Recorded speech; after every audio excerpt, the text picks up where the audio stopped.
Hello, Antioch Community High School. My name is Kirill Zaborski. Welcome back to your weekly weather forecast, number 29. It's up right into next week. So for the week of May 6th, we're finally almost getting near the end. Obviously, seniors will be leaving relatively soon. We start Monday. We have JV softball and JV baseball here at Antioch.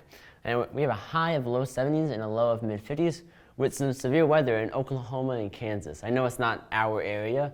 I still feel like it's necessary to put on because I will be showing you later it could be significant. Heading on to Tuesday, we have varsity girls soccer and there's a fine arts concert as well here at Antioch with a high of low 70s and a low of low 60s. Just getting a little bit warmer. Once again, we used to weather Arkansas, Oklahoma, and Texas then because the event is a little bit tricky to forecast, but the general area should be staying in kind of the same Oklahoma, Texas, Arkansas area for the main thread at least. Heading on to Wednesday, we have varsity baseball and JV lacrosse with a high of high 60s and a low of mid 50s. And we have more severe weather once again in Mississippi Valley. It's going to be staying in this general area for most of the week. And then for Thursday, we have varsity softball and varsity volleyball with a high of high 60s and a low of low 50s. Once again, we're kind of just staying in that same consistent spring-like temperature. So do not expect anything too cold, anything too hot. We're going to be staying relatively consistent over this week.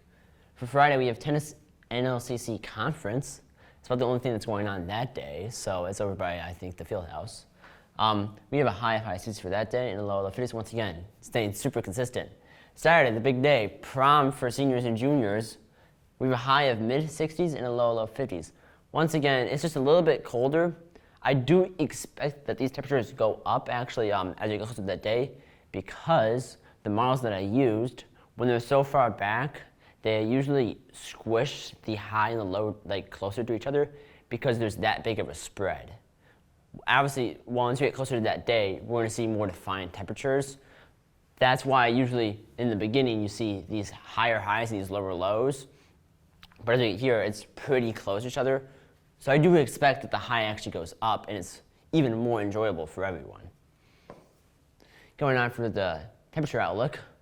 Once again, it's going to be incredibly above average for most of the south. And, you know, we have the Great Plains. We have our area, of course. We're about at a 50 to 60% above average temperatures.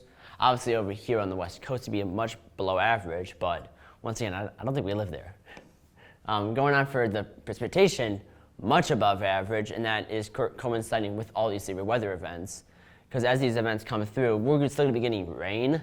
Not likely we get severe weather, but once again, just a ton of rain in general. And I want to kind of cover this.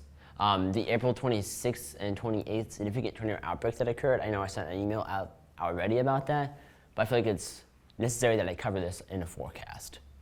We have 5 fatalities so far. The highest rate of tornado so far, once again, these are preliminary, so forecast to change.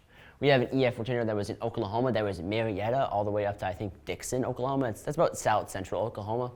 The outbreak intensity score, it's something new that I'm trying today, and it's basically an easier way to put into perspective how strong an outbreak was. Once again, the outbreak intensity score for this was 80, and that means that it was a devastating outbreak. So once again, compared to most outbreaks that we have, an outbreak actually is only 6 tornadoes. But this one, we have a lot more, so that's why it's a devastating one, especially with strong tornadoes. We had 172 and counting tornadoes reported, and 60 and counting tornadoes confirmed or rated by the National Weather Service. I believe that number actually went to almost over 100 now. We have had 8 EF3 tornadoes, 15 EF2 tornadoes, and those are kind of like, those are strong and significant tornadoes. And then obviously on that day in Oklahoma, which was the 27th, there was a PDS tornado watch issued for about mostly central to eastern Oklahoma. That's basically saying that in terms of severe weather outbreaks, this one is going to be significant. However, the tornadoes that occurred in this PDS tornado watch, they actually did not live up to what the watch had forecast. What ended up happening is we had a trail of supercells that happened right after the watch, and those ones were producing our violent tornadoes that all occurred basically in a line south central Oklahoma. I believe places like Sulphur, Oklahoma got hit twice by strong tornadoes in one day. going on the day before in Iowa and Nebraska. That was 26. We had multiple tornado emergencies issued, which is the highest grade of tornado warning that you can have. Now for this, it was all around or even in Omaha. Once again, the damage there was pretty significant. I remember when I was covering it, I saw a tornado go through one of the airports, and that actually took out the camera as I was watching it. So once again, there was a ton of strong tornadoes, and there were also a ton of chasers on those tornadoes because of how photogenic they were. So that means that they were super easy to see.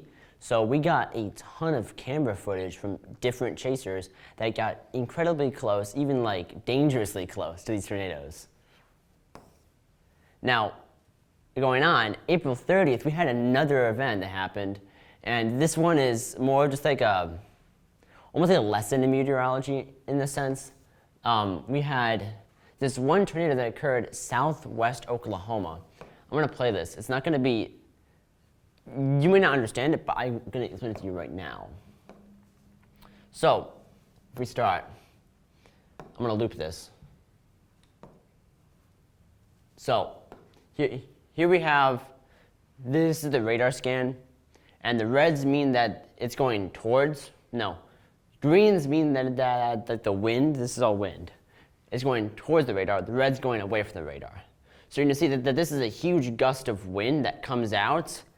That is called your rear flank downdraft, and that usually is a precursor to tornadoes that occur. As you can see, the wind comes here, and then here's the inflow from the storm, and that's what causes your rotation right here. And as you can see, this was a tornado that happened right there. You're gonna see the wind come through, of course. Let me kind of track it. And it kind of turns and then dies.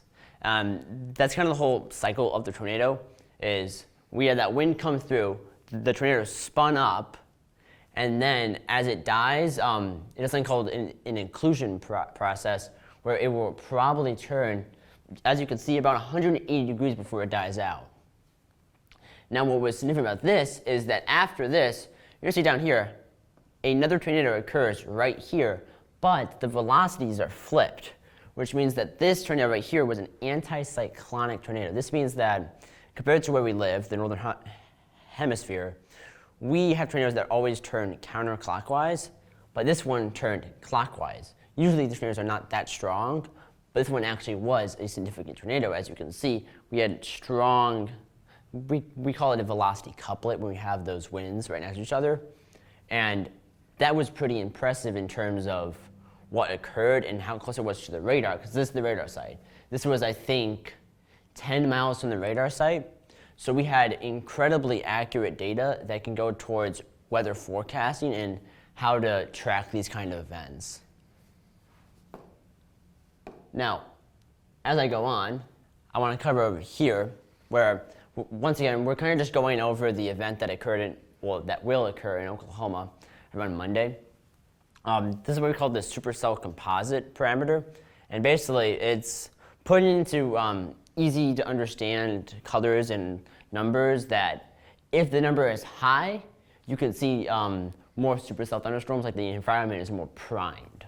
We're gonna go on to, as far as I can see, this starts Monday. So Monday we have this event that kind of just comes out of nowhere. It would start around, that's 3 p.m. Monday. It'd be right in Oklahoma, but as it goes forward, we're gonna see that it starts and then it gets a little bit worse. So we're gonna see that we have the very first event that starts on Monday. It gets more significant as the parameters go up. It spreads out, and then there's still instability, so we see that other event that happens in Oklahoma and Arkansas. It's pretty widespread. Happens again, Oklahoma and Arkansas. So we're kind of hitting the same area over and over. You can see by our area, there's very light colors, which really doesn't mean anything for us in terms of severe weather, but you can expect a ton of rain. So once again, I'll probably give emails consistently over the week saying about this severe weather event that's going to be occurring. And that is your weekly weather forecast number 29.